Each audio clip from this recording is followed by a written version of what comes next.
Welcome, everyone. Thank you for joining another edition of the Truth Gangsters podcast. I'm happy to have you all here this evening as we discuss the topic Grand Rising, the fake Black conscious community, exposing the fake Black conscious community. South African freedom fighter Steve Biko was one of the first persons to formally define what is known as Black consciousness. As Biko saw it, Black consciousness is the awakening of self-worth in the Black population, recognizing one's inherent dignity and taking pride in it. This concept was firmly rooted and given expression through his organization, South African Students, which made tangible strides to remove white supremacy in apartheid South Africa, removing whites from their political platform, liaising with the workers' unions, as well as using the philosophy of Black consciousness to launch many successful strikes against the regime. Undoubtedly, the concept of Black consciousness existed even before Steve Biko.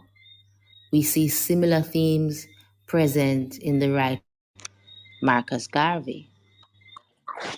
Simply put, there is always, or it was always, an acknowledged need for Black people to cultivate a sense of pride in their own history, their own culture, their overall identity that may not only be different from that foisted upon them by white supremacy, but may in fact be diametrically opposed to it.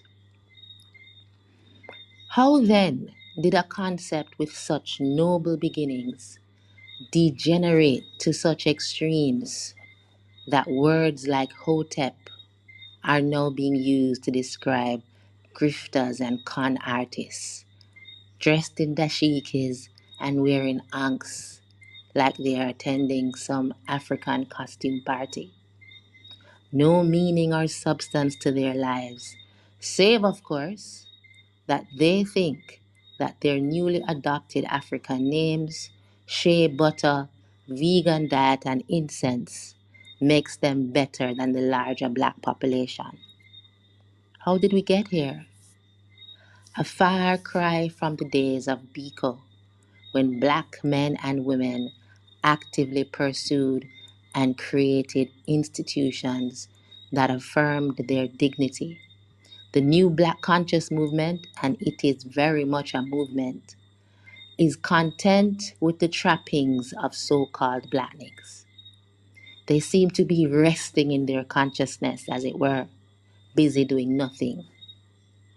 Ask 1,000 of them what Black consciousness means, and you will get 1,000 different answers. It can literally mean anything, and therefore means nothing. So thank you for joining. I want to do a deep dive, as usual, into this topic and expose what I call the fake Black conscious movement.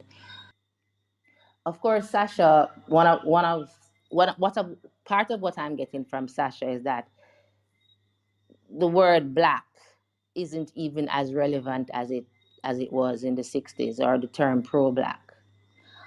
And for many of the members of the fake conscious Black movement, they're still using a lot of trinkets from the 60s, a lot of terminology to forge this identity that seems to have no meaning.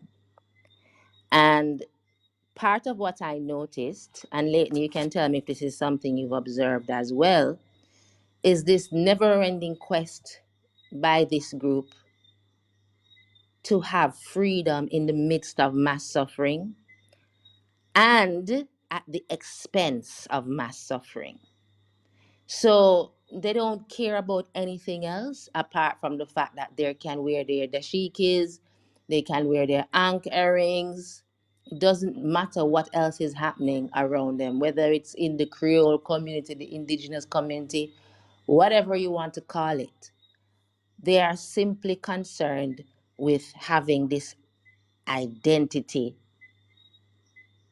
in imagery. What are your thoughts on that, Leighton? That's exactly what I see, Kishi.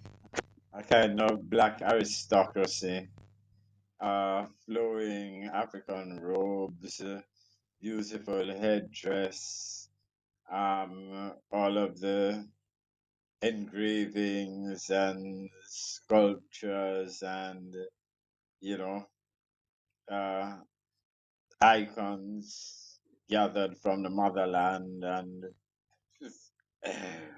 but nothing in terms of actual black formations, actual and here's the thing. I, what I see is let's use somebody specific. Mutabaruka. I was on campus in 1990, so like about 30 odd years ago. When Muta came to speak to us, I was in management studies at the time, and he in the little talk that he gave us, he said, you know, you're all doing management studies, and of course, the country needs managers, but does the university offer anything in ownership studies? Any course in ownership studies? Or what's the intention for you? To just manage and manage and manage so till you can't manage no more? And I remember him saying those words like yesterday. I've carried it with me right through, and just the, you know, how simply it spoke to the system, structure, and everything of our society. And I felt at the time that Muta would have been a source for massive change. And as years have gone by, I realized that he's a doyen of the conscious community. That whenever white supremacist structures want to validate something for the rest of us, all they have to do is get Muta on board. And that whatever fist he wags at the white supremacist system in Jamaica is the most that it can get because nobody can be more radical or more pro black than Muta. Barefoot Muta, head wrap Muta, dashiki Muta, you know, bonfire upon the system, verbally Muta. So what happens is that he is the lid. It's almost like a cap beyond which all radicalism stops. And that is the vibe that I get from almost all the black conscious community is that they are looking for this space of acceptance and acceptance of their quote unquote radicalism in white supremacist spaces so that they are the resident black voice that key speaker at symposia and what have you, and what we, the black community on whose quote unquote behalf they quote unquote advocate, just look and clap from the sidelines and say, oh, you know, thank God, doctor this and professor that and muta that are pro blacking for us. You're a brave man. You're a brave man. K dot, what any response for us? Well, everybody have great points, and I've been listening here to everybody. But I am with Peter Tosh, No matter where you come from, as long as you're a black man, you're African. I am with Peter Tosh on the whole issue, you know. Um, it's just a matter of what is happening now. I think we as a people, regardless of what happened, how we're going to counter back now, defining ourselves and not using terms of what the down pressure define us with. That is what we need to be. We need to become, Sanko for me always say, we need to become who we was back in the days at the University of Timbuktu before Pythagoras and other people come and talk about say them invent that and claim that and what have you. And there's some need. What we're going to do to bring back our intelligence and issue of how our liberty should be on this planet. That is what I've been always thinking about, you know?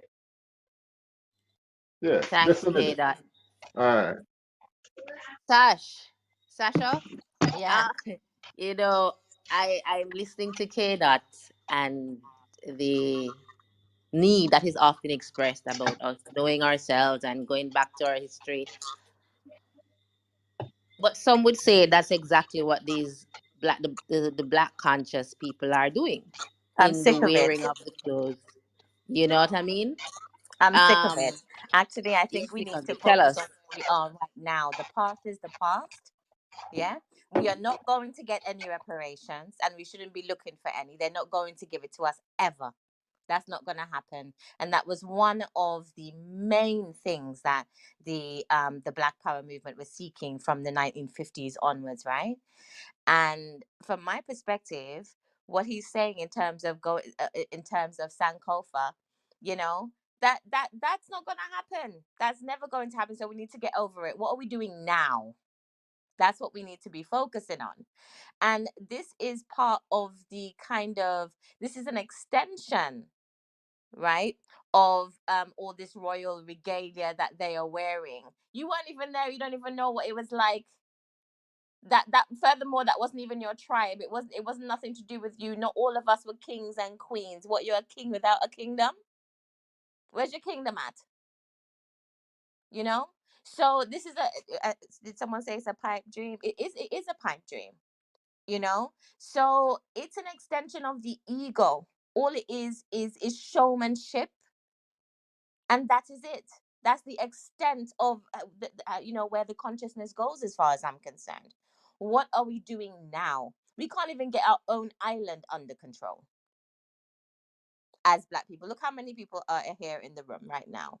What can we do in our communities? And this is another thing that pisses me off with them. It always has to be some grand gesture, because all they want to do is put themselves on a pedestal.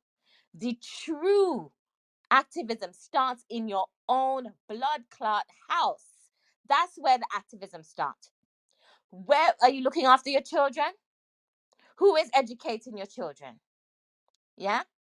That's where the activism starts. Are you forming families? Because families, the nuclear family is what creates community. The nuclear family. That is true activism. Let's start there. So unless we start there and we're actually taking our family unit seriously, everyone needs to shut up, as far as I'm concerned. You know, both yourself and Leighton spoke about the regalia and the kingship and all of that. And it reminded me so much of the Back to Africa movement of the 60s and 70s. That, in many ways, when it came to Jamaica, it was pioneered by the Rastafari movement. And one of the criticisms that historians like Horace Campbell levy against that movement is the obsession with monarchy and the disrespect and disregard which that obsession automatically leads to when it comes to the regular people. So, as you said, everybody is suddenly an emperor. and an empress. What about the regular, everyday people that were on the continent? Your ancestors that were farmers, masons, fishermen, fisherwomen. It seems like we've just lost the plot when we want to parade as emperors and empresses, And we are and we see hypocrites. that. Sorry, go ahead, Sasha. No, I was just saying we are hypocrites because when I go to Jamaica, what do I see as an outsider, as a British child? Yeah, what do I see when I go and visit my grandparents and my family in Jamaica? There is a social and a classes divide, right? Where people will look down on other people because they are farmers. The people them would rather eat Kentucky than go and farm. They see that as useless. They see that as a step down. Women uptown wouldn't want to date, a man from the country who hasn't got anything. If you don't have a nice car, the girl don't want to deal with. If you can't buy her a weave, listen, we're a mess. We are an absolute mess. So when we are talking about activism and pro-black, where does it start? We have to start from the beginning. And this is the point I will be reiterating throughout this conversation. What are we doing in our surroundings to make a change within our own nuclear families and our community first, before we can even think about the greater community? We're hypocrites. Welcome, Omar. Thanks for joining. What do you have for us this evening?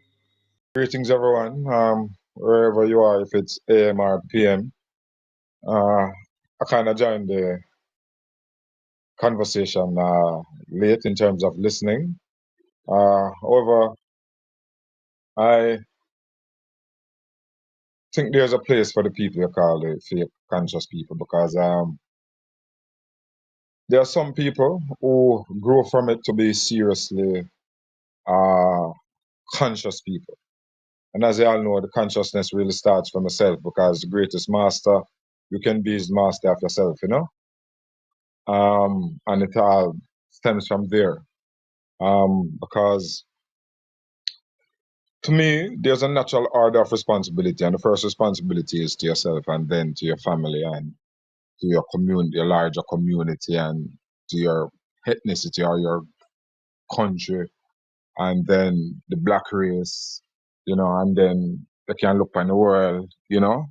So it really starts with self. And there's a place for some of those because I think it's just natural people in. In any group, you're gonna have people who are just fundamentalists, and you have others who are just who follow the doctrine. You have those who are just they're just there because, for one, as black people, particularly us in the African diaspora, whether the Caribbean, US or UK, we have identity issues. We have serious identity issues. Many of us don't know where we fall. And I think it's gotten worse since the proliferation of ICT communication with all of this social media and political correctness and all of this LGBT thing and all of that. I think black people more and more is losing them identity and in terms of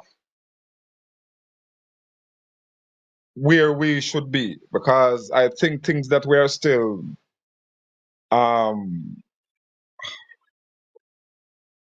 advocating for, human rights, economic rights, political rights, just the right to live and be free from discrimination and the oppressive laws and colonial imperialism, that extrapolated so much free labor and everything from our people.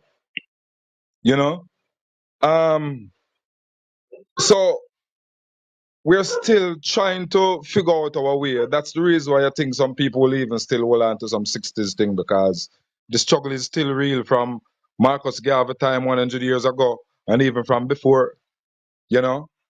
So we still have the struggle to go, and as I say, a lot of our people, a lot of people really have identity issues. You know, I re- to me, it's really. that radical core part of the Rastafari group, and you have others as well who really have this strong black or African, whatever moniker you want to give to it, you know. Um, so we're still struggling to be and become in an environment that is ruled by Greco-Roman, American, English, Roman kind of laws, you know, and it's just a struggle, you know. We all have our different opinions how things should be, but trust me, it's really a struggle for a lot of people. I remember when I was like coming from high school, and well, I think I was in fifth form at the time, and I just started to stop attending church and certain still and stuff for like 3 years. It was bothering me because I stopped praying, I stopped reading the Bible. These things that I was taught and grown up on to be normal. So a lot of people will be fakes because the system is not, it doesn't encourage people to be consciously black, so to speak, because the system is not But for you us. know, Melanin, if I might interrupt you for a bit, I do take the point that many persons are looking to the messages from the 60s movement, Black Power movements. But I must say that it strikes me as a form of cowardice to stay there. Because, as Sasha rightly said, we have real live problems on our street. And we don't even reach our city, we don't reach our island, we don't reach the Caribbean. On our street, there are communities where the garbage is overflowing, and there are men in those communities. And before they galvanize with bleach and soap to clean and get rid of that garbage, they will sit there and wait on the government. And those who are conscious among them, or who call themselves conscious within that same community, are busy talking about reparations. Um, don't call me no John, call me Jonafu. All these kinds of nonsense, rather than just organizing the men of that community to get the garbage out the gullies so that the children don't have to walk past flies and maggots and sewage. And I think there is value to that criticism, that your consciousness begins in your ability to change your existing surrounding. It's not in a in history.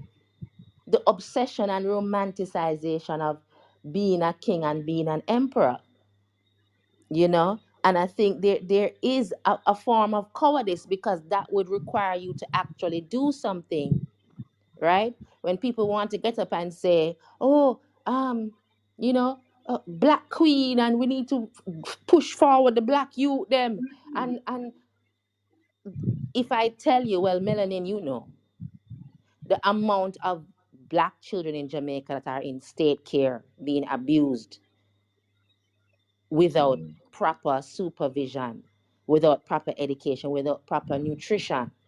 And all these people that are going around talking about womb goddess and Africa. What about the children who are actually here Mm. and who need our mothering and our protection? If we were really about that life, as I said in the chat, instead of going to, oh, what would my aunt do? You are your ancestor. What would your grandmother do? What would your great grandmother do? We can simply take action. We don't have to call ourselves anything different, you know. We look around us and we see people that look just like us. We see children that look just like us. We don't need to reinvent the wheel. We don't need anything special. We don't need to throw our fists in the air. We don't need to pin red, gold, and green on our shirt. Uh, Get some I bleach agree. and and go clean up Coronation Market. I I agree with many of what you're saying, but I think there's just a perspective to things, but another perspective I would say, because I'm going to use myself as an example. Um, I my consciousness started from, I would say, from high school, and um, in my more youthful years, I don't think you could find a bigger community person than me, and I'm not the person who too much in a day. I remember when I just started to the consciousness me usually wear ank. But me grow from wearing anything at all. Me not have to wear red, gold and green. Me not have to wear nothing at all because I just live the livity. I'm a community person. Me's an activist. Me get locked up for St. Thomas, almost get dead to the political system. I've always been doing charity even when me need charity for myself, for the community. I've started scholarships and school programs, a lot of stuff. When I talk about empowering, especially youth, them, I might think that, you know. And what I realize, the system out there, a lot of people adapt the mentality that is the system to do some of these things, even that I'm talking about. For example, taking care of our children. A lot of people want to look to grant programs from US and Europe and rich people in the diaspora. I think it's just the mentality that a lot of people have. Because to me, I'm in the tradition like how kind of Walter Rodney, so to speak, where I really think that our responsibilities, particularly as persons who have developed the consciousness that we have a responsibility outside of ourselves, is that we have to work double and triple what the white man, what the Chinese, what the Indian person will do to keep us oppressed. Because I think every other race try to oppress the African race and feel like them better than African people. Me got America and here Indian people I tell black people say this is for them country and them for go back to them country. I mean I say seriously, think Congo white people alone do them thing in America. You know? So Boy, Melanin, it's it, I'm coming to the conclusion that nobody oppresses like us. I, But I want to well hear some. I that want to that, hear some other that is true. responses. I That is want to true. hear That some is true. other responses. Leighton, you want to respond?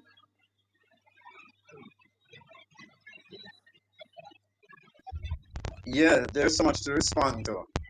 But before I respond to any of them, and I may not even get around to some of the responses, I want to say that consciousness, this black consciousness, is either inclusive or it's exclusive. So the black consciousness of which Biko spoke and which Walter Rodney practiced was inclusive. When um, when the previous speaker spoke about our what are we doing in our homes, that's so important. But what is being taught in the homes? It doesn't make sense that you have a home in which teaching is going on if this teaching is reinforcing white supremacist ideals. And the only way to ensure that the homes are proper incubators of black consciousness, black self-determination, is to ensure that there is this broad level of consciousness. Now, people like Biko in South Africa, Cabral in Guinea-Bissau, Walter Rodney here in Jamaica, those people were about spreading that consciousness. But these dashiki ankh wearers are about exclusivizing that consciousness. It's not about widely disseminating it. It's not about popularizing it.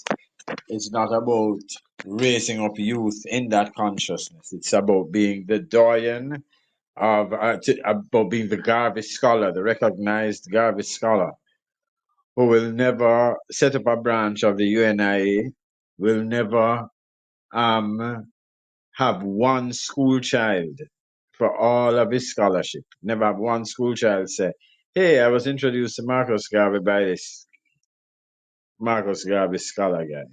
Never. All it is somebody to wheel him out on Marcus Garvey birthday and on Heroes Day and whichever other day, and have him sit down in a library full of Garvey books and say, and you know, significantly, what people don't know, you know. So for them, consciousness is elite consciousness. You don't know as much as me. I'm the acknowledged Garvey scholar, and there's nothing that anybody can do to promote Garvey beyond what I am doing. That's the main. So to me, them a fraud from the inception. Um, uh, as other points, I'll respond to the other points as they're re-raised. But I just wanted to get that point across. But in addition to what Leighton just mentioned, the keynote speaker as ever at every event, the ones who want to talk in the best King's English to tell us about African history. You also have the flip side. I remember when I just opened my restaurant, and it's commonplace in amongst Rastafarians who sell food to switch around words, many item words. So, for example, a lot of you may know, most of us would know that instead of soup, the Rasta man or the Rasta woman will say sip. Now, on our menu, we had soup of the day. I can't tell you how many people would come into the restaurant and say, me not order no soup, I sip me a order. Absolutely ridiculous behavior. Today's menu is so hi sir, thank no call me no sir. Okay, well today's menu, we not work with menu, we work with I knew. No, if that's how you want to communicate, I have no problem with that. But you come to a black owned establishment that is trying to provide nutritious food for the community, and your gripe is how words are spoken, how words are said. Now, from that day, it's just very clear to me that the conscious community is a damn joke. People would literally walk out because you would say things like menu, right? And again, if you want to open your restaurant and use those terminology, that's fine. But why do, as Leighton is saying, why is this one man upism that we must have with each other? I am blacker than you because I said grand rising instead of good morning. It's still English, brethren. I am blacker than you because my skirt that is made in China have African print on it, and your own have on flowers. It's absolutely stupid. And I fear, going back to Melanin's point, that no one is going to be inspired by these people. No one is going to get consciousness from fake consciousness because they are a big joke. Umar Johnson is one such joke. Sasha, please jump in. I just wanted to just share an experience that I had when I was in Falmouth one time, and I had a friend who she had a little shop and she was like selling food. She would fry fish and whatever. But there was like another room on the side of her shop where there were some drums there. At the time when I walked in, there was nobody in the room. So I see some drums. I got excited because I've got one here that I got from Senegal as a gift. So I went in there and I thought, okay, let me start, trying to see if I could try a thing. I mean, whole of vibe.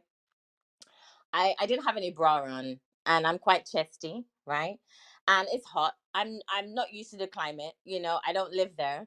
So I've walked in without my bra, and you know, there was a Rasta man. I would assume that he's Bobo because he had on the turban and everything, and he basically asked me to leave because I didn't have a bra on.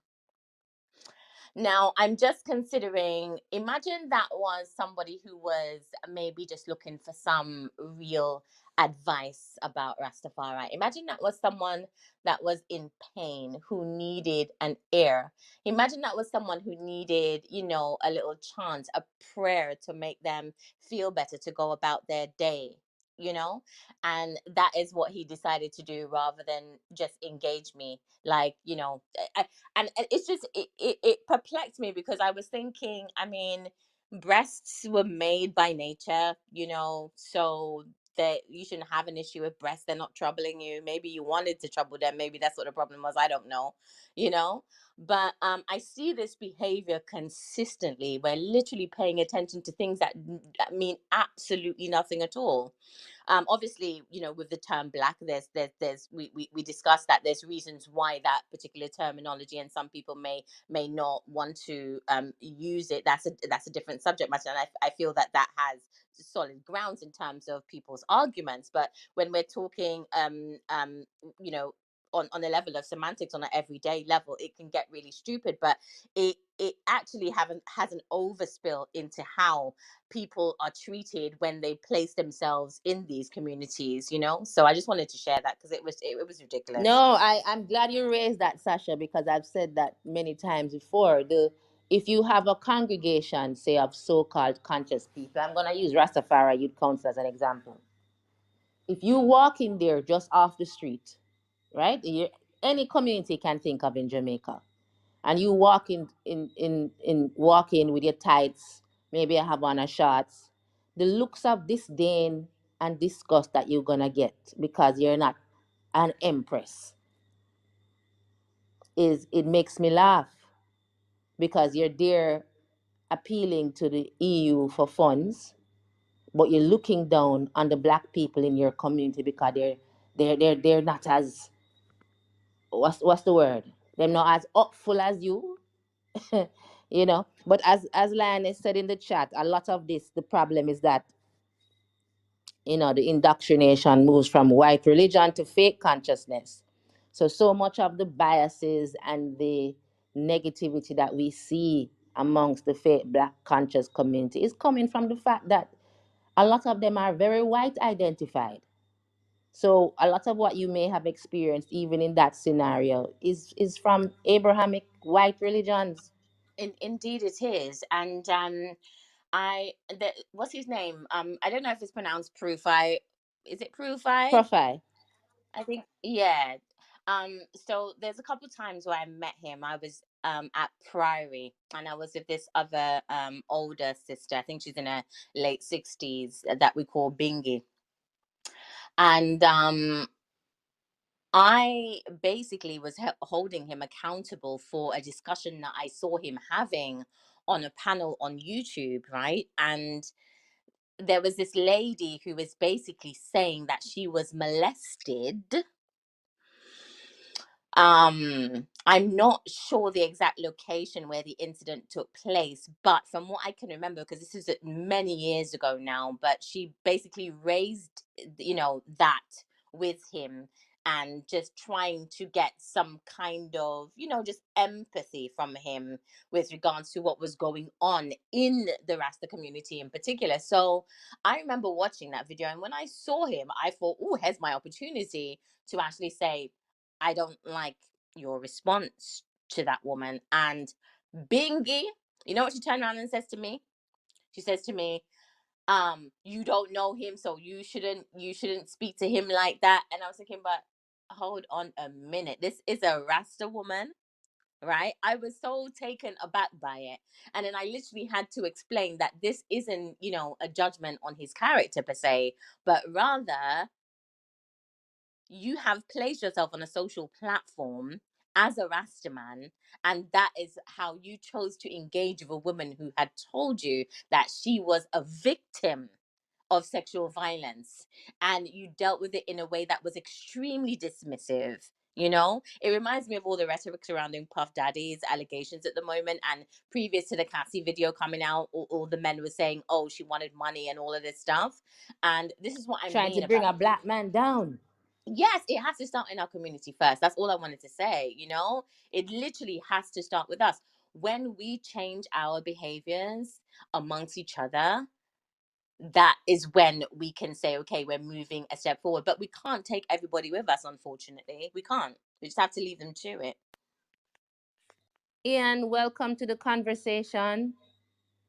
What do you have to share with us this evening? Give thanks, blessings, love, and light to all, Just listening to the full conversation. And I'm saying that I'm new to this platform and I find myself listening in on a few of the panels that I've been hearing so far.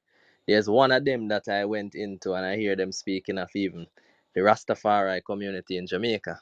And I look at it this way where I hear persons mentioning how the Rastafari conscious movement in Jamaica is not really doing much physically, not much physical work, not much work to educate the masses, the people around them, because I realize that there are a lot of persons out there that are looking to see what our community has to offer to the conscious community. But they're saying we are caught up in just saying who Haile Selassie and all of that, and nobody's is like a religious cult now, and nobody's really putting in the work to say, hey, let's educate some of our young black boys that I see out there. Let's put in some of the footwork, because when I heard that in a group of Americans speaking on that aspect, I I I was blown away, because I'm saying, it's somewhat true, because they're not seeing a lot of us putting in the work here in Jamaica, because the world is looking to us for a lot of things in the conscious community. And I don't see us really, moving as you're saying. So a lot of people hold the consciousness and say they're conscious and say they're doing this and that. But the real work to really push us forward, I'm not seeing much of it. They rather Thanks pay for that, attention to my Ian. weave than anything else. That's what they're interested in. My weave. Yeah.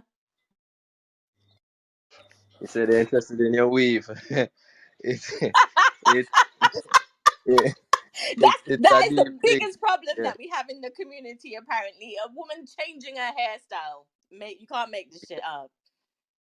Yeah, because I guess it's become so petty, amongst us. It's become the petty thing. As I was hearing Keisha say about the sip and the soup and all of that, and you come into an establishment and you're trying to break down the black establishment where they're still offering something good for the community, and you're going in and you're going to say, boy, I know soap, a sip, and ray, and we understand that we're trying to break down the word construct that was given to us.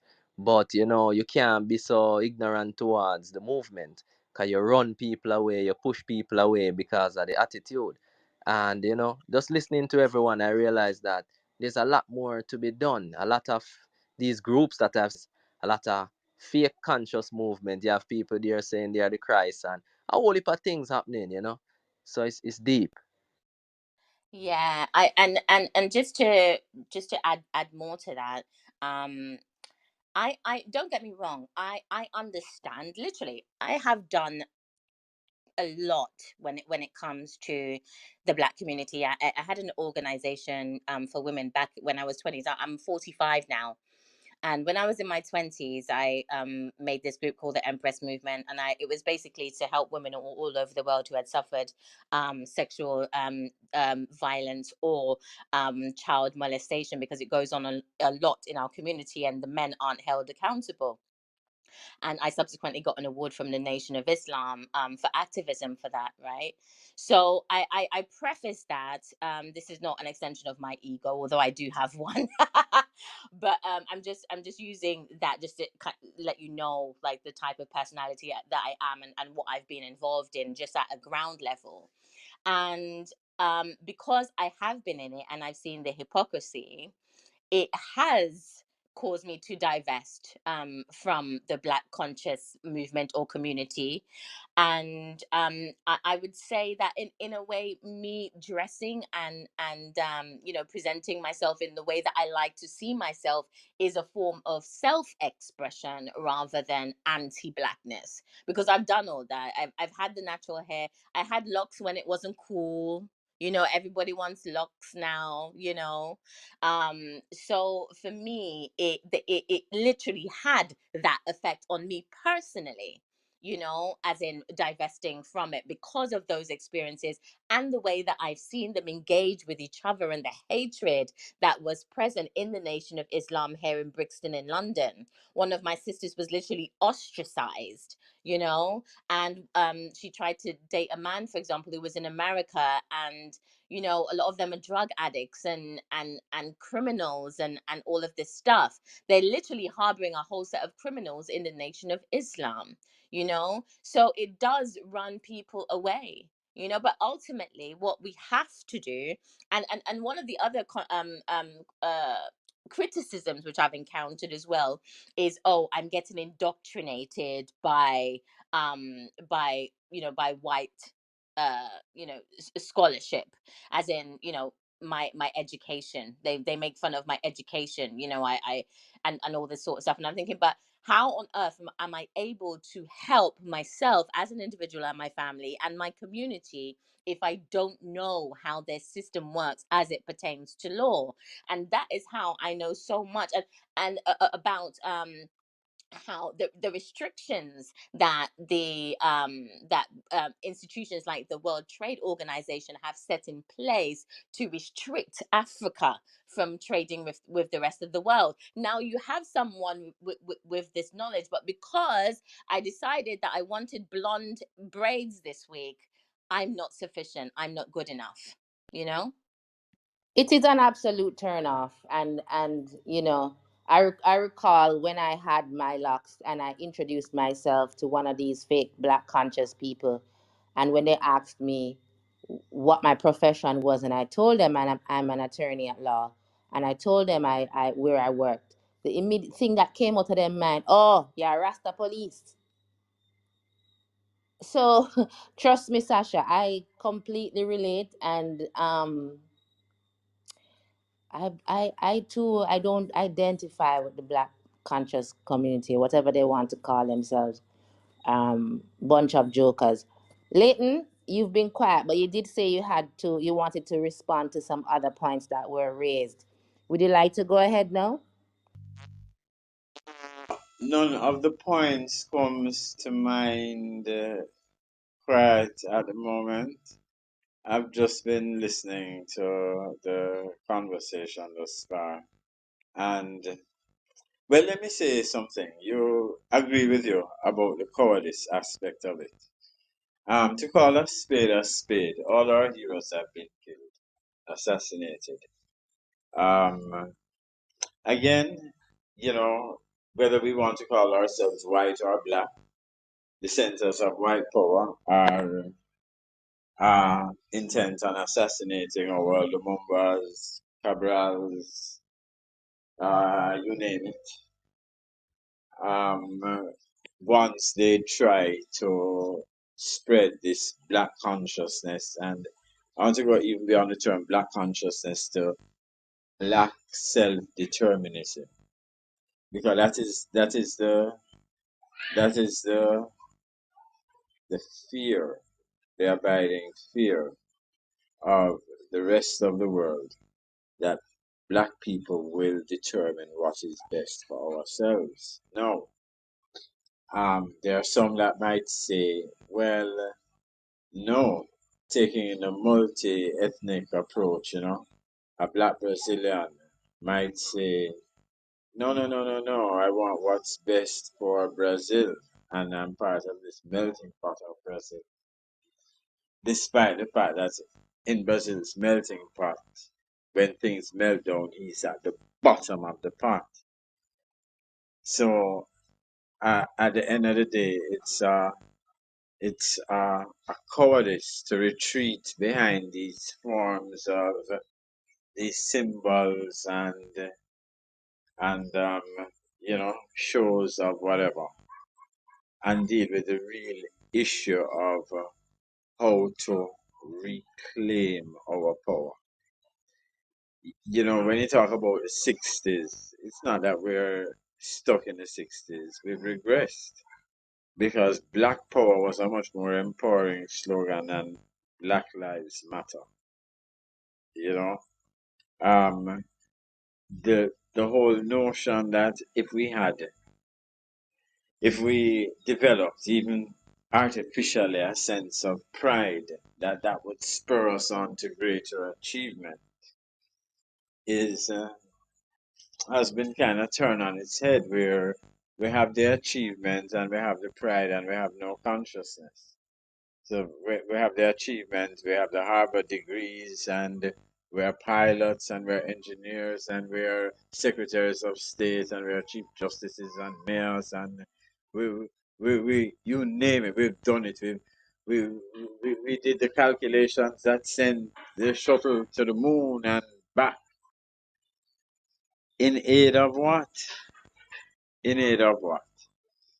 And so much of the pro-black pride and lauding our achievements and our kingship and our what have you. There's nothing that used to annoy me more in Black History Month than the sharing of, the inventor of the elevator and the inventor of the traffic light and all these things that Black people come see as in white society, um, white society putting up a hand and say, see, we are civilized. We bring in all these things. Then to find out, say, is a quote unquote black person will do it. And I even have to say quote unquote for enough time, one drop rule. So if you see the picture of the inventor in black and white, it look more white than black, but whatever we can claim. I mean, It's like we and want to so, justify our existence as opposed mm, to celebrate our own pride. thank you very much. And that we don't feel a sense of shame that every every 12 months we are surprised that rotted. Me did see this meme, but me never. It's a black man did invent it. Man, come on. So if you invent so much shit that's necessary for this white supremacy society to run, how come you not run it? Why you can't clean up the garbage from your neighborhood? Well, Sister well, Clarion. can I just Sorry, respond to sorry. Go this ahead. again? All of the points are coming one time. Uh when we develop certain political formations, um, we got the idea that these political formations would be our voice, would speak for us. And somewhere along the line, we turned over our agency to these formations. But the formations were only posing as our agents. The formations were really trying to use us in order to get the benefits of white supremacy and trickle them down or not to us. And so in Jamaica, what you'll find is if you decide really to start a serious grassroots organization that starts to uh, bear tangible fruit so that people start to look to you and to support you, your life will be in danger from the same political formation. So what it is you're in a situation where you you hear the political leaders saying we must do for ourselves. Don't be waiting on the government to do everything, but let you start to do something that cause people to look to you instead of them. It undermines their whole system, and your life will be forfeit. So it's and what has happened is that so many of these black conscious leaders are really not just sellouts privately but publicly. So what they have done is instead of encourage these grassroots people formations, they have joined with these top-down political formations and really actively work against the people's interests while posing as, you know, the spokesperson for people. Okay. Brother Melanin, do you have a response to the issue of cowardice as to why so many black conscious people are fearful or neglectful in doing the real work? Mm, Part of it is what Leighton just said. Sorry, Because your I voice is am, a bit muffled. I'm not sure what's happening with the speaker. Greetings. Are you hearing Okay. me? Yeah, I'm hearing you. Sorry about that. You hearing me now? Yes, I'm hearing you now, Melanin. Yeah, yeah. Because I'm listening to you on my speaker because it's kind of raining in my neck of the woods, you know? Um, the truth is, I agree with a lot of what Leighton just mentioned. For one, when you become, I know from experience because I was targeted by just advocating for better roads and conditions generally in the parish of St. Thomas. Almost 7 years now. Uh, I was jailed, and people were expecting some radical grassroots revolution from me, but because I know the climate, people don't like when you're too like you're the next big thing. So I consciously stayed low and stayed quiet because I was targeted, and I know I was targeted. You know, so I know from experience that when you rise as this activist for the community, you know, um, and a lot of people fear, and when people have their families to take care of and stuff, you understand. I think that's one of the things why a lot of us, as individuals and even as a collective, we're literally neglecting and failing to do a lot for the community. Um, so, and I think one of it is that people get caught up in the just the moment, things that matter, your everyday bills, um, and as I said, Leighton talk about the accolades. That has become the biggest thing to some people. They forgot that hey, as a collective, when they look at it, Africa and the Caribbean have the worst productive record economically for the past 80 years of any region in the world. In CARICOM, six of the top homicide countries are black farmer colonial countries under England.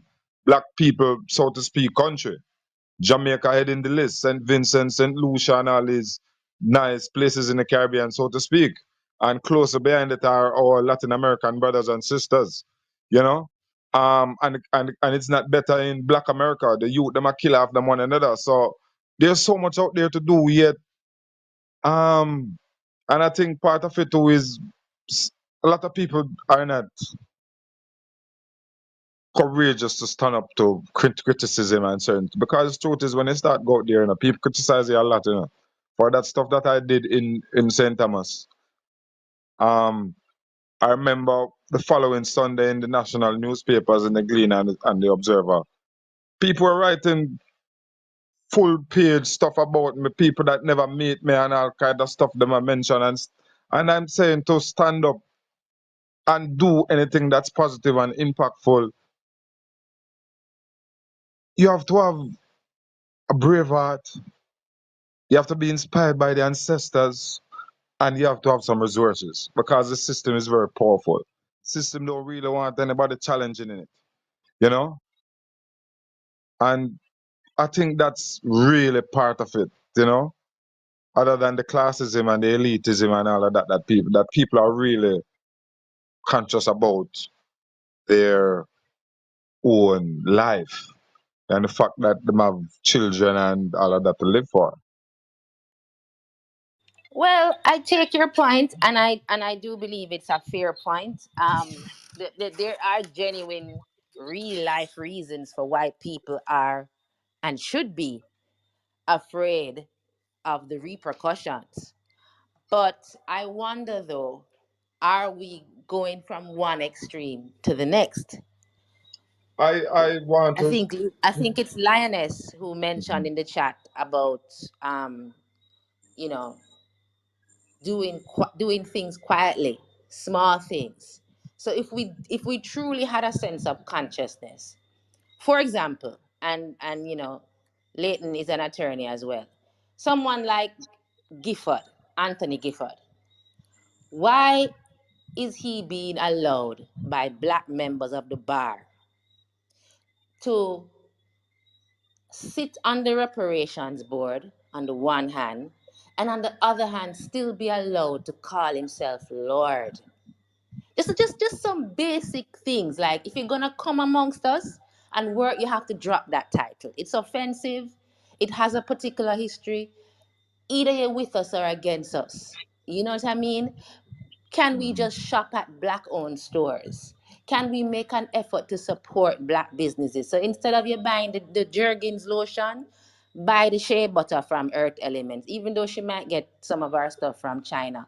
Just some little basic principles that we can start with. We don't have to go in the streets and push a camera in our face and say, kill Whitey. Or we're coming for all you crackers, and we're coming for all you Gorzong and Matalan. We don't have to do that. But just some Greetings. basic principles. Greetings. Are you hearing me now? Yes, we're hearing you. Okay. Um, well, um, that is a radical idea to say shop with each other, and the Why is thing that is, radical? yeah, man, that's a radical idea, and if it would be good if we can communicate it amongst each other the way we know the Chinese communicate quietly amongst themselves and say to themselves, well, make sure you spend your money among the Chinese community. But the reason why, for example, you see that kind of behavior from Rasta men, it has to do with the low level of education of our people in general. And so when they are searching, and in that search they are constantly trying to reaffirm and affirm and confirm to themselves that they are not unconscious, so to speak. You know, um, later and talk about there's always that force trying to get rid of the Lumumbas among us, and so it is not a small idea to say to our people, no, don't spend with the Chinese when you want to buy rice and sugar and flour, because many of them will have to close down in a month. So when you see them going against the brother Omar, and remember that they went against Michael Manley and they held the food, and the food spoiled in their warehouses, and then they throw it in the ocean after the election. So be you great as a prime minister, just a man in the community trying to do something, know that it is a radical idea to say love each other and support each other, because everybody come among us with the intention of getting rich and sucking from among us. And Dr. Umar Johnson is an important figure because it goes back to those basic ideas that our people don't understand the importance of spending with your own community, marrying your own woman. If that's all he ever got up every day and said to us as a people, black man, marry your own woman. Basic idea. But Basic idea. The he would Chinese need to do that. practices. He would not No, need but to we do are that we are if at a he level as a just a minute, people. Sister Clarion, just Uh-huh. a minute. Dr. Umar Johnson would not need to get up every day and tell black men to marry black women. All he has to do with his power and influence is to marry one. Is No, that so revolutionary? I don't think he has to marry one to prove anything, because if we were sensible enough to hear a good idea and in our choosing to marry, I don't think we have to hold him So Dr. Umar Johnson can be a leader of the black community and say on the one hand that black men should marry black women, but he does not need to marry one himself as a way of no. mobilizing No, black men to do the because same. because why lift him up to that status? If I come among you and I say to you, listen, it's good to eat a lot of vegetables. You don't have to see me eating a lot of vegetables to figure out that I'm telling you something good for you to do. No, if you need to see me eating the vegetables before you can eat it, that is where the problem lies. The He, problem lies he, is that Umar he as Johnson our is a brother, he as Mhm. our brother should be able to just say to us, listen, I think it's a good idea if we marry our women. He doesn't have to do it himself, because why hold him that in his personal life? Well, you over there, what are you doing? No, judge for yourself the Dr. merits of Umar the Johnson, idea. and thank you for issue, Sister Mhm. Clarion. Because in the manner in which you've described, um, he's the perfect caricature of the fake black conscious community member. You cannot be walking around for over a decade now preaching the importance of black family, black stability, and you can't marry one black woman just yet. That's number one. Number two, the idea that we don't hold our leaders accountable. Lumumba would never. Garvey would never. Malcolm X would never. So you want to be the prince of Pan Africanism, but you don't want to follow the same leaders that you are claiming that you are taking the blueprint from. You are an embarrassment. And that is why, as Sasha said earlier, people are leaving the black conscious community in droves because people are not living up to the images that they're claiming to hold as to be so And not No, to important. mention black I, economics. Yeah. If I if cannot. we're practicing black economics, which is at the forefront of his agenda, right? Then in order for a family to become successful, because as I mentioned earlier, I don't think you were there at the time, it starts with the nuclear family and then it extends into the community. So if we are to practice black economics with the idea that spending with our own, being with our own, then generates an income for the community, then you have to have a white wife, because when you die, your land has to go, sorry, a black wife, your land has to go to your black children, to your black wife, to your black grandchildren, and so on and so forth. You can't marry outside and then let the generational wealth be given to another race. It makes absolutely no sense for someone in his position not to be married to a black woman. It just wouldn't.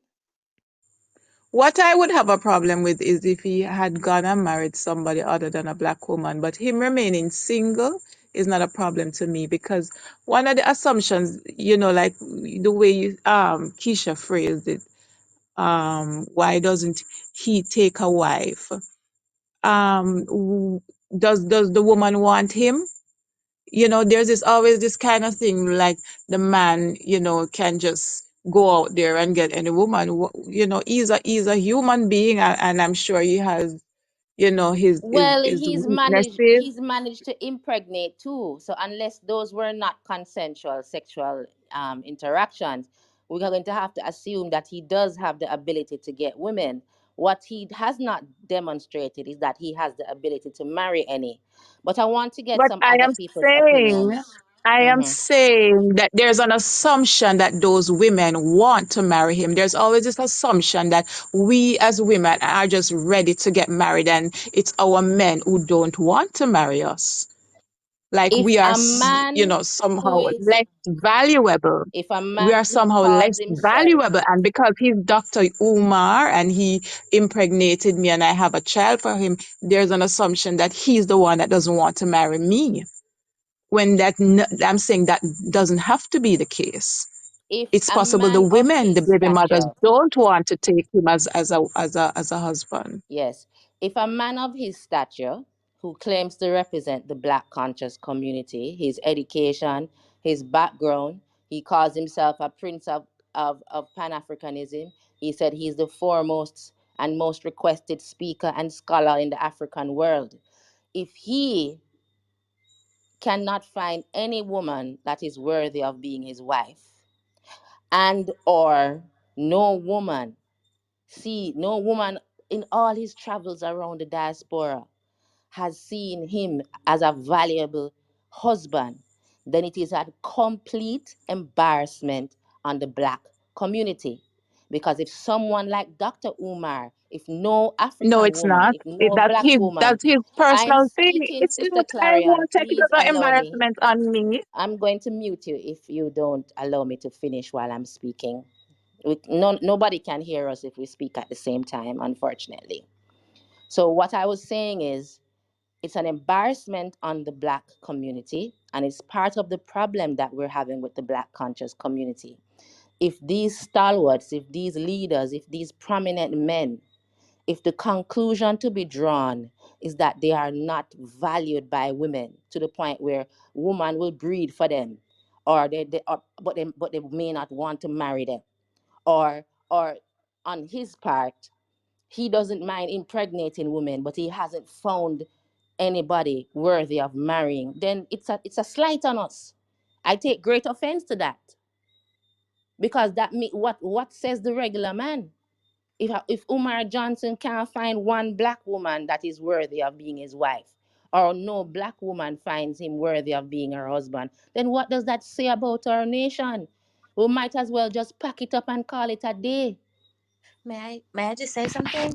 Um, the other thing that we have to consider is that if we take a close look at the rest of society, and I'm not saying that we should use white people, Asian people, etc., as our model. We shouldn't do that. But I'm just using it just for us to just get things into perspective. If we look at all world leaders across the board, majority of prime ministers or presidents or kings will be married. This is not a coincidence that they are supposed to be married, and there is a reason for that.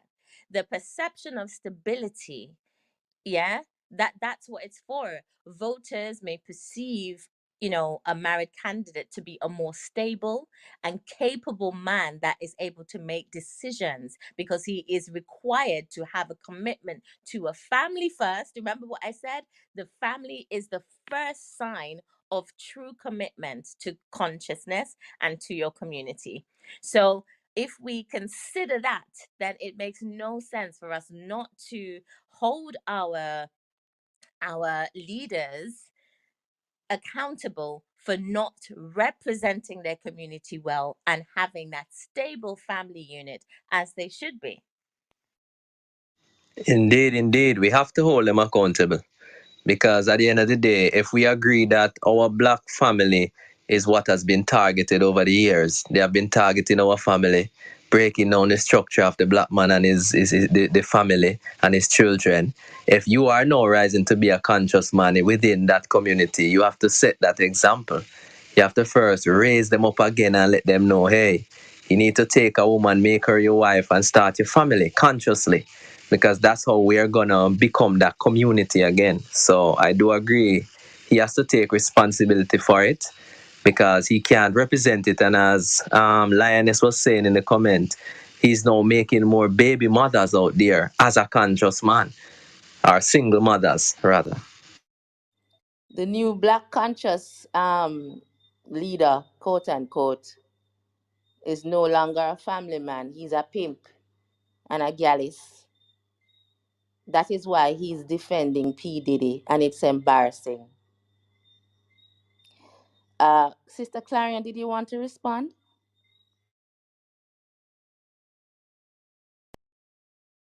Yes. Okay. You see, that this is the kind of contradiction that our community suffers from, because I do not hold Dr. Umar on any level greater than myself. That I am looking up to him in a leader in the typical way that society tells us to look up to people. He is my brother, and he's saying to us, marry, don't go and marry the white woman, the Asian woman. And I am saying that's good advice. Now, to say his personal life is an embarrassment on the whole community, I I I wouldn't be embarrassed by anything anybody does, because I our people, all of us are in a state of disrepair. Dr. Umar, as our brother, standing up and saying to us, let's build together, let's support each other, let's marry each other. It doesn't mean his life is perfect. You understand? So, whatever inadequacies in regards to him, I will not say it is a blight on the whole community and we might pack it up. No, I couldn't say that, because I don't give his personal life such importance that whatever shortcomings he may have in his own personal life, it bears on all of us. The system made some other mentions that I'd like to speak to. She spoke Oh, about the Nation of Islam being having a bunch of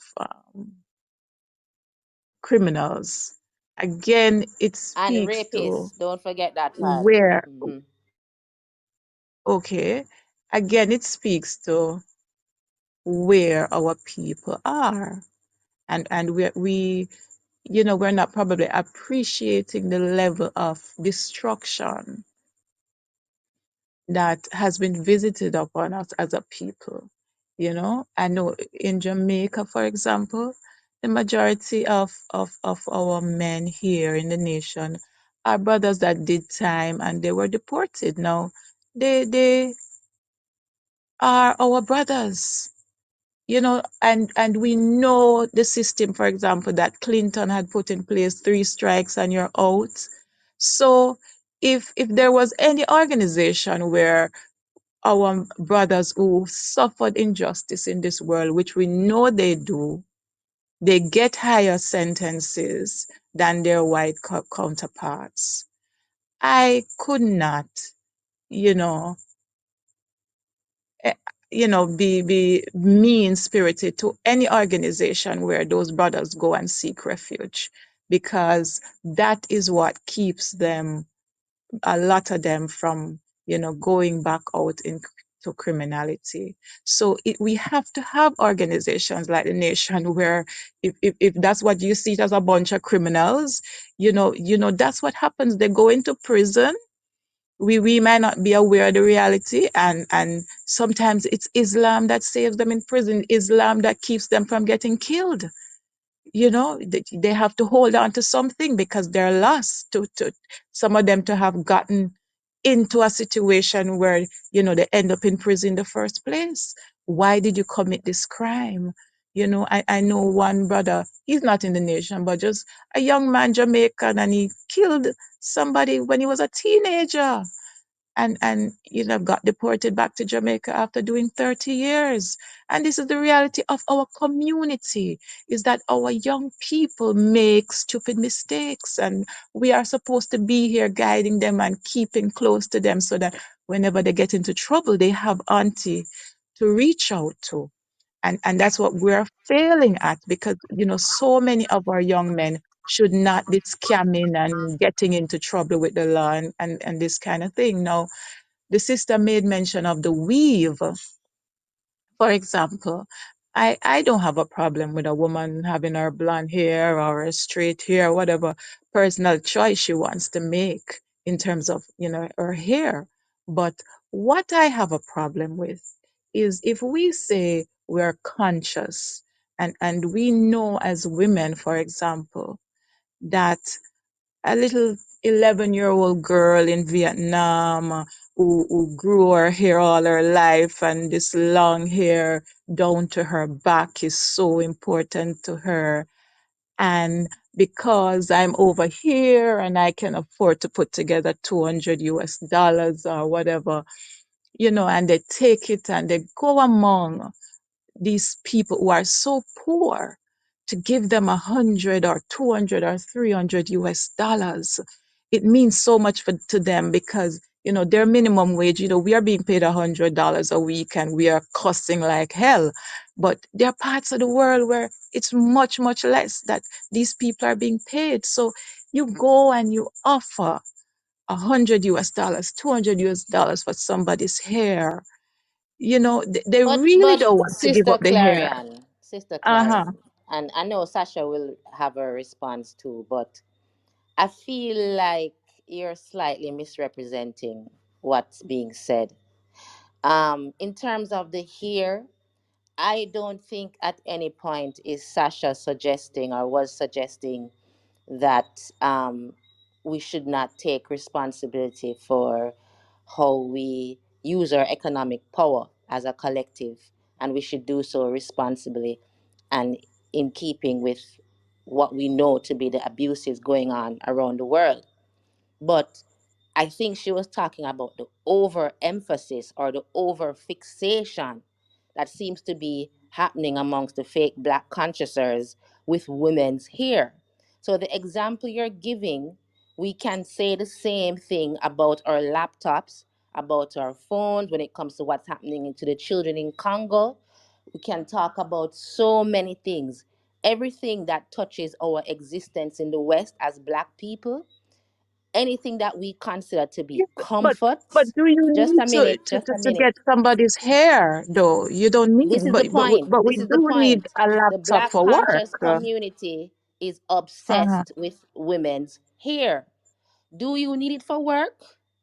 I don't think she said she's using it for work, but women do use it as a form of expression. And in some cases, yes, yes, sometimes for black women, it is complicated. It is easier because of how our hair is policed to slap on a wig so that you go undetected, unnoticed, unharassed, so that you can feed your family. So, I mean, But Sasha will but respond to that, but I want to say, but I respond. wasn't trying to say all of that. What I'm Yeah, I speaking know to, you're focusing on here. Sasha will address the no, no, rest. no. I'm not. But no, but you are misrepresenting what I'm No, I need to saying. finish first. Going back to the Nation of Islam now, right? Um, I think we're all well aware that what white supremacy defines as criminal is not necessarily a criminal in the true sense, because we know we are all criminalized, for even Obia is criminalized. So I think we understand that. What I got from what she was saying is how that behavior, even once they enter the Nation of Islam from the prison system, they're not encouraged to seek reformation. And criminals in general are being harbored. And even if you look at how, the whole thing with Malcolm X went down and the gangsterism that was involved, there is a lot of evidence to show that there is a lot of criminal behavior and women are being molested. Elijah Muhammad was molesting young girls. Malcolm X spoke about that. That's a fact. Was Elijah Muhammad seeking refuge as a prisoner? No, he was the head of the organization. So these are the things that we're talking about, and we can't just brush them under the carpet because, oh, these are great black men and he's a black king. No, we have to talk about these things, and the obsession with the black conscious community of trying to silence molestation and focus on blonde hair is quite troubling, don't you think? Um, Someone wanted to was it Leighton or Omar? Um, Yeah, I think it was me. okay. Oh, yeah. Yeah, I want to just, you hear me? Yes, go ahead. There was Oh, some static, but go ahead. yeah, I just wanted to respond to the overall, what I would say, feeling towards Dr. Umar, you know. I consider him a virgin, you know. I've met him and we have basically lodged at the same place for a night and had some good conversations. And since then, we speak on WhatsApp, and I'm actually inviting him to some event of mine in St. Thomas at some time in the future. And I do listen to him a lot on YouTube and stuff. And, you know, I think that sometimes we can be too quick with some kind with criticism because he's still a young lad when in considering all things. And he still can marry and have even more kids. And one of the things that we have sometimes, even men that marry tend to have even kids with women that they don't marry even before or even after marriage. It doesn't take away their contribution to the community. And I remember in 1935, Marcus Garvey criticized Haile Selassie for being a coward lion, for running away from his people in Ethiopia and going to um, what you would call England, and call him a coward lion and all kind of stuff. And Marcus Garvey never himself never lived to witness the contribution that Haile Selassie made to developing Ethiopia after 1940 onwards, and to the overall African community worldwide. You know, so he still can marry at some point. And sometimes you have the people among us as well who are the animalists, you know, that they don't normally fit what you call the perfect script, but they are there making a contribution, you know, and so forth. So Can you hear me now? Yes, we are. But I, just a I was second, Sister breaking up. Clarion. Let me get Okay. some other persons to respond first. Go ahead, Lynn. Yeah. Here's my thing with Omar and the discussion around it. Isn't there space to say, well, some of what Umar says I agree with, but I also think it is problematic that he is not married. That I mean, when I hear Sister Clarion talk about maybe there's no woman wanting to marry him, I nearly died laughing. Um, Umar is a big celebrity. She's not the only woman that's taken with Umar. Umar has a huge female fan base. And part of the things that I appreciate him for is I saw him checking some manosphere men one time and telling them, say, you're all up in woman business and thing. Yeah, women are problematic. Let women deal with that. What are you saying to men? And I really appreciated that. But at the end of the day, for the purposes of what we're discussing, how can you not require of your leader to demonstrate in a practical way in his personal life what he is exhorting you, the members of his nation, to do for the benefit of the nation?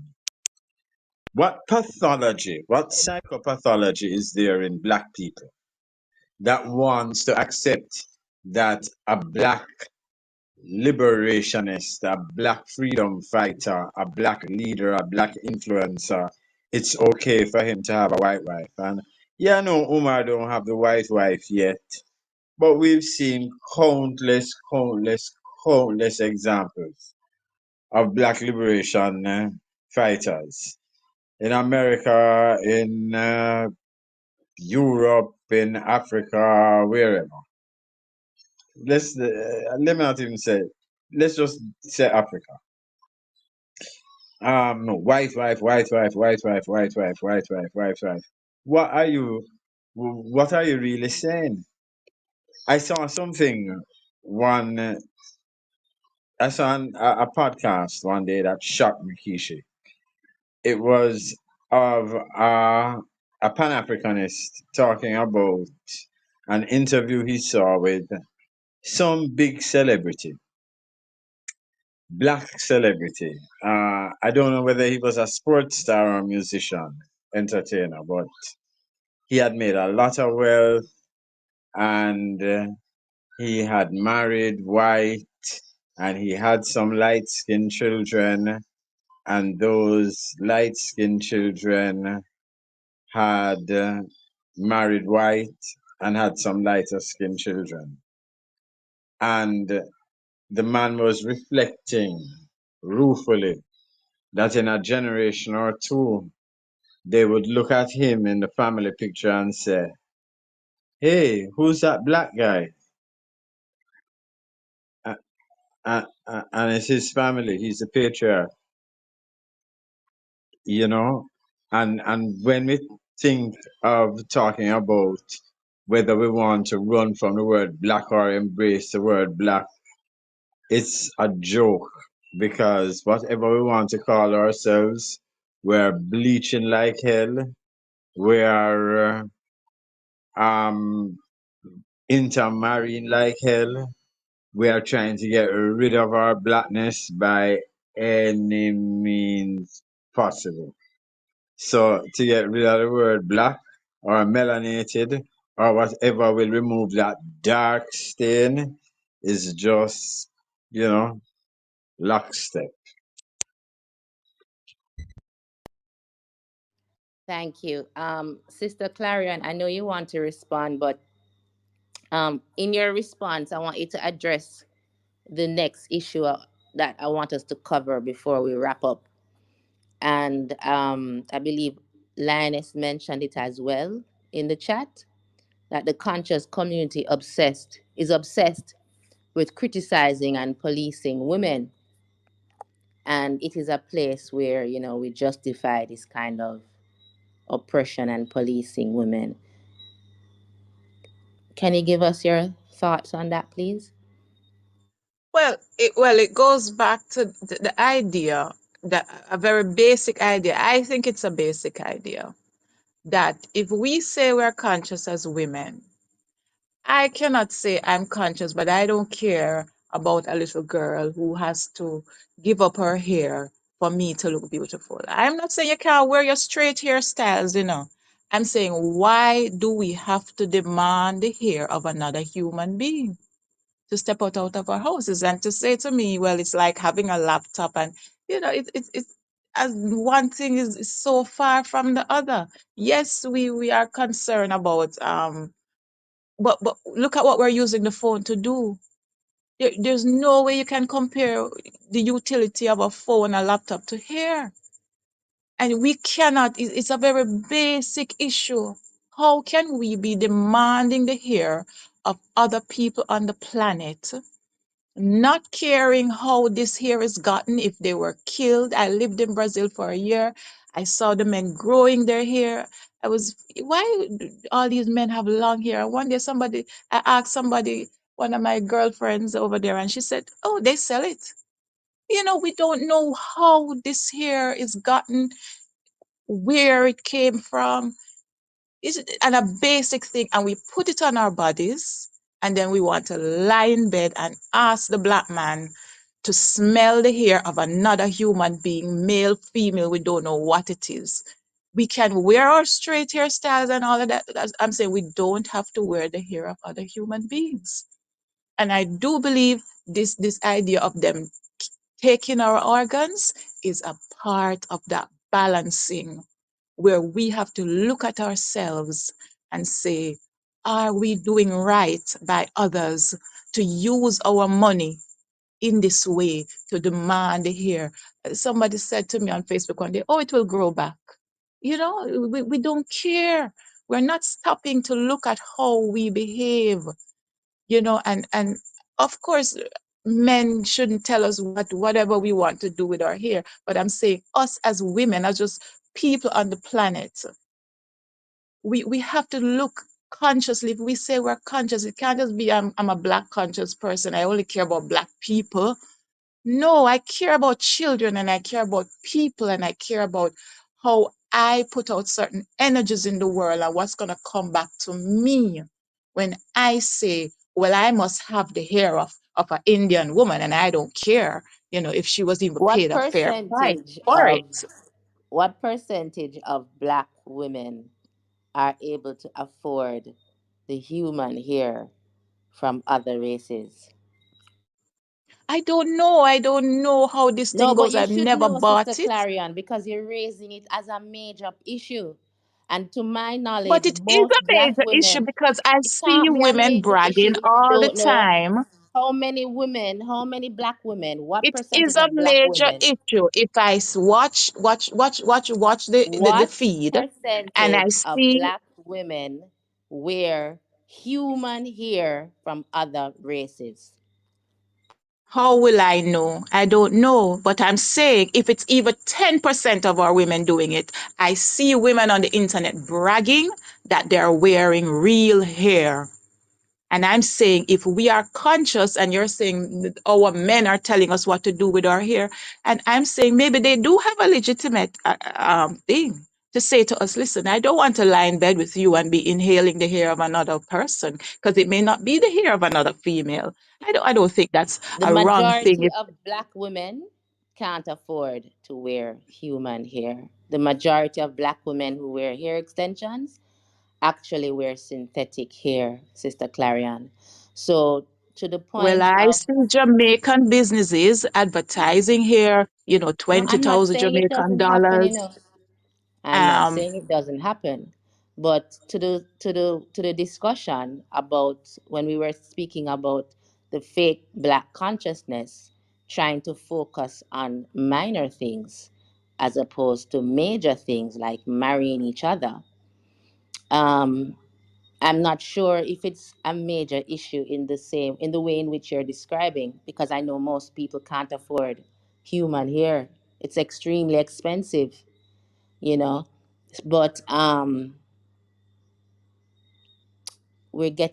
we're going into almost 3 hours now, ladies and gentlemen. So I don't know if we can just start to wrap up. I would love to hear everyone's perspective on this point.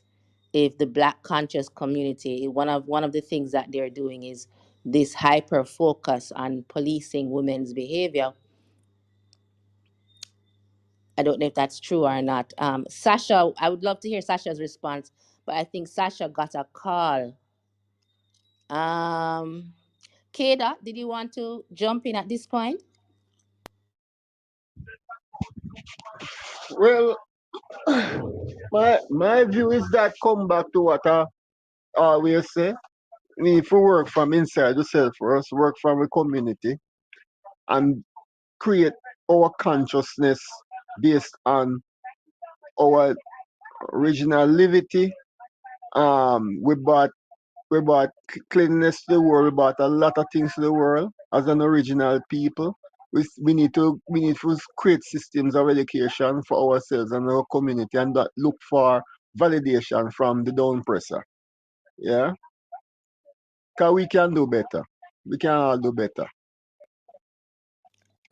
Yes, we can. Ian, I hope I'm pronouncing your name properly. What are your thoughts on this segment? Well, it's iron. It's iron. My thoughts, 'cause I'm listening, the whole here, the whole everything. It's just you have to remember, it's a pride thing when it comes on to black people and representing themselves by wearing your natural hair. It's a thing that allowed persons back in the day to actually show their self worth. So I see where in this segment where we're talking about the hair thing, it's because when persons wear the wig and the weave, they don't show their pride in themselves. I know some women may say it's because of it's hard to deal with their hair and so forth, but it's something that within our community we have to try and understand that if we're gonna be conscious, it's best that we develop or wear our own hair. And as you go back to Umar and the whole conscious thing with Umar Johnson, I just believe that we must represent what we speak, you know. We have to be an example because, you know, your light have to shine. People have to see say you will live the life in order for them to actually. It might sound away, but when persons see you leading by example, it inspire them more, you know. But good session. Before you mute, Yes, sir. Ian, um, I have heard the criticism in other spaces Yes. before regarding black women and hair Yes. extensions. And, one of the arguments put forward is that this is something that is a long standing part of our culture. Yes. We see the wigs and extensions, even going back to ancient Egypt. Yes. What would you say to the argument that, a lot of black men complain about hair extensions, but that could be a lucrative business Mhm. for black men to go into, Mhm. using synthetic materials, wool, whatever, creating a kind of cosmetic hair extension company for black women that Mhm. we supposedly love and honor so much. Yes. Is Well, that a when you fair criticism? well, it is a criticism. I won't say whether and creating extensions for black women within the black community. That's an argument that can go.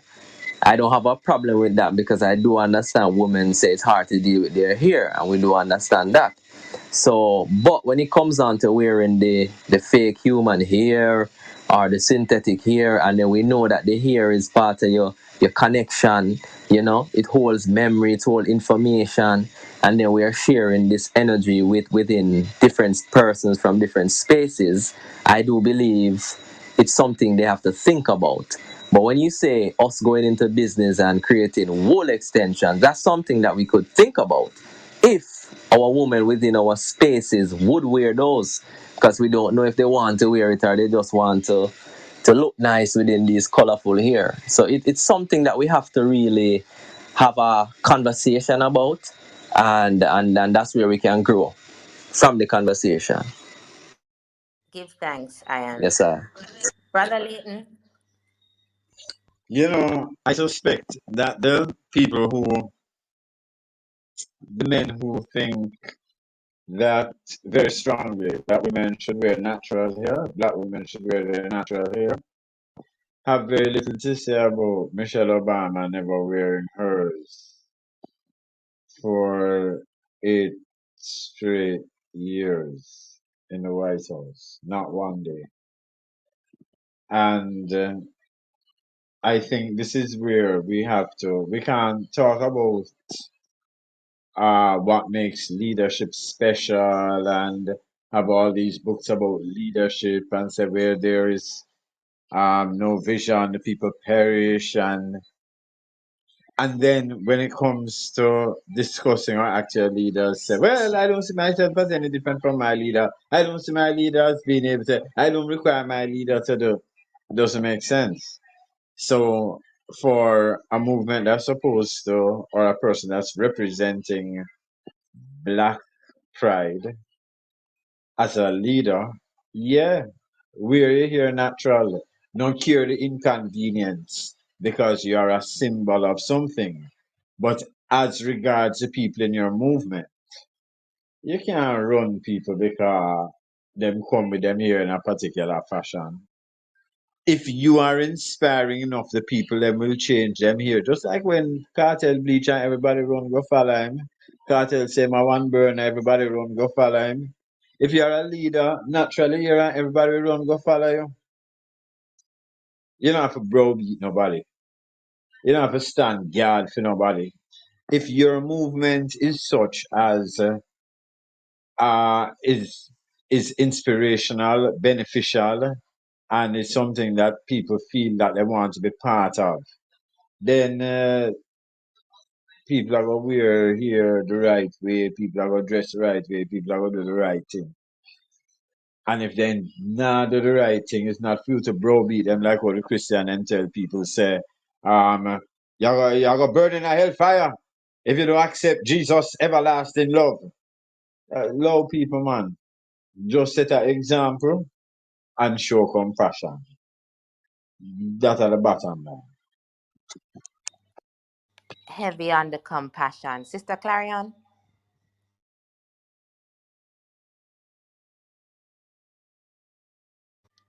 not hearing you, Sister Clarion. Brother Melanin. Yes, can Oh, you hear me yes, now? yes, go ahead. Can you? Mm-hmm. Okay, yes. One of the things, we have to be careful about. I remember meeting with Dr. Ben, and he explained to us how Marcus Garvey had left his first wife because of a letter that was purposefully planted to make her look adulterous, so to speak, right? And so we have to be careful because Marcus Garvey know, you are involved with another man. I saw this love letter and that kind of thing. When Dr. Ben explained that they set her up. So we have to be careful how we are so pressing. I think this idea of this, oh, you're a leader, this kind of thing, I think we know we have to all take more responsibility, and we have to all be leaders. And so if we talk among ourselves and say, listen, you know, this is what is good for us as a community, then we do it to the best of our ability. But as long as a brother is not dating outside, you give him time to get his personal life together and to marry when he feels comfortable. I've heard Dr. Umar say that he wants somebody who wears natural hair and who's also doing the work. He doesn't want to just marry, somebody who he, in his mind, is not serious about building community. And we don't see a lot of our women, necessarily, you know, rushing to do community work and to give up, the level of independence that you have when you have a job and that kind of thing in the United States. Our women are very, adamant about being independent, and I can pay my own bills and that kind of thing. Not everybody is gonna just, you know, put on the clothes and the wear them here natural all of a sudden, and so I don't think it's necessarily so easy for him to find the right kind of woman that he's looking for, as much as, yes, a lot of women might want him. Again, it takes two. It takes the conscious woman, because I've met him personally. He's a Leo, I am a Leo, and I wouldn't seek to have a personal relationship with him, because he's gifted at what he does for the community. He is meant to do that. But if you meet him personally, you will see that he is a different person in terms of when he's standing and speaking. And even, people talk about Marcus Garvey, how he spoke very fast and he had a certain presence and so. But remember, Marcus Garvey's children complain about him. He was never there for them. He was not seen as a good father. So I'm saying to you, when people come down off that stage, there are people just like me and you, them gonna have problems just like me and you. As much as he has a million followers and 90% of them might be women, that don't mean say he can carry out a relationship with them, you know. So as long as whatever advice he's giving us is good advice, I don't hold him so high above me that I can't live my life knowing, okay, I must do A, B, C, without him having to show me. He's he's a symbol of something that is needed at this time where you know, it's a basic idea. Marry each other. And so many people speak out against him. I'm surprised how many people, oh, Dr. Umar is telling us to marry black women. It's just a basic idea. Why is that such a difficult idea for you to understand? You know, the Chinese people are so successful. 20 years ago, I'm watching the Chinese on TV growing rice. And it's a simple idea. They marry their women. Why is that so difficult for Yes, us to that's why we want understand? we want Dr. Umar to show us how simple it is and No, but marry I'm one. holding him Pick up to one. anything. If Pick if he's one just and marry another them. regular man, he's in a relationship, he's just a regular man. That's what I'm saying to you, Yeah, The man, fact you that he can has a just pick million one. followers, Just pick the one, fact that he sister. has a million followers. No, no, Any black but woman. that's what Just I'm pick saying. It one doesn't work and black like that. one. It It does doesn't and it work like can. that. It No, it does doesn't and work it like can. that. He's an ordinary man. Just him go to the toilet just like all of us here. A Trust me. leader. He's an Just a regular. ordinary man. He's not no Just leader that have to do nothing like that. He's a regular human leaders, being. I think Sasha reminded us too earlier. Leaders have a responsibility to represent certain things. So it doesn't even matter. That is why so many of them enter into arranged marriages, symbolic marriages, because it really doesn't matter. You just have to find someone and be married to. That's how important it is for you to have a wife or a queen. Apparently, Umar Johnson doesn't see that for himself. And I agree, he's I just a would man.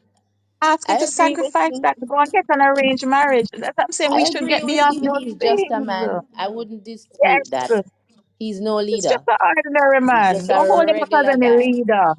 He is a No regular leader. guy and he's just giving us Mhm. good advice.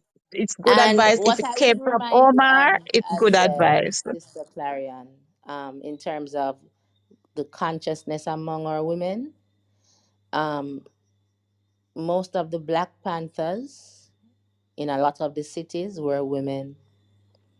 A lot of, or there's no conscious organization that has ever come up in history, including Rastafari, that didn't have a strong contingent of women.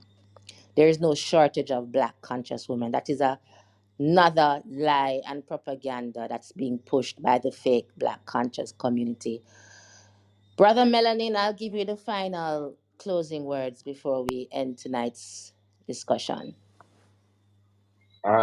Well, these are the closing, not the final. Anyway, um, yeah, I just want to say that it's really a journey for a lot of people, and I think people. I just reiterating that a lot of people grow from the fakeness. Um, but it's really up to each and every individual to discover our purpose. And when you discover your purpose, you realize that there's a service that you must fulfill to the community. There are many things preventing both internal, because a lot of our people have to deal with a lot of psychological things that facing within them family and personal life, and community problems as well, plus the system problems, you know. So I think the responsibility for each and every one of us to try and impact the consciousness seriously, so that we have that legacy that we we as individuals are looking at from others as well. I agree, fully agree that each leader should lead by example. Haile Selassie made a speech that leaders are people who lead by example, and leaders should be held by the higher moral compass, you know, and they should hold. There's just this big speech that Haile Selassie did in 1952 on leadership that speaks to leaders must lead by example. So I do agree, but I also like to look at things with a perspective that yes, time. Brother Umar is just 50. In the whole scope of things, he can probably get 50. by 55, 60 can be a different man, married and all that. So you know, I really hope that he gets married as well, because and I am going to ask him why he's not married, really, because there's a big talk in the community that he's not married, and he's encouraging the black community to marry, black men to marry black women, which is indeed the way to go. However, why is he, who projects himself as a leader in the black community, is not leading by example? I'm going to ask him that question. So that's that. It's all about the purpose, man. And when each person discover their purpose, they realize that there's a service to be made in the black community. Give thanks. Thanks to everyone who participated in the conversation. It's been another wonderful episode of the Truth Gangsters podcast. See you all next week, same time, same place. Have a good evening.